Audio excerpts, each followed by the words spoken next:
আব্বা একটা জিনিস লাগবে আমার। কি কি লাগবে বল। আব্বা একটা জিনিস আবদার করতাম। কিছু বলবো না তো আমার? আমি কিছু বলবো না, তুই বল। এখনো দাঁড়িয়ে আছিস, কি বললি বল। না আব্বা, লজ্জা করতে যাবো। এখনো দাঁড়িয়ে আছিস, কি বলি বল।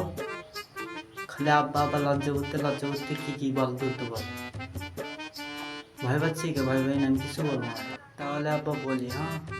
সবার তো বউ আছে, সবাই হাসি খুশি থাকে, সবাই ঘুরতে যায়। ও আচ্ছা, তার মানে কিছু বললাম না, একটু ঘটনাটা খুলে বল। আব্বা তাহলে সত্যি সত্যি বলি, হ্যাঁ। আব্বা একটা আমার বউ লাগবে। ও এদিকে একটু সরে আয় আব্বা, এদিকে একটু সরে আয়। আজকে বউ দেখাচ্ছি, ওটার বউ দেখাচ্ছি। বউ লাগবে, বিয়ে করার শখ হয়েছে, দাঁড়া। এদিকে আয় আয় আয়। বাবা, না না না না না, না, না, আমি আর কোনোদিন বলবো না, কোনোদিন বলবো না, কোনোদিন বলবো না।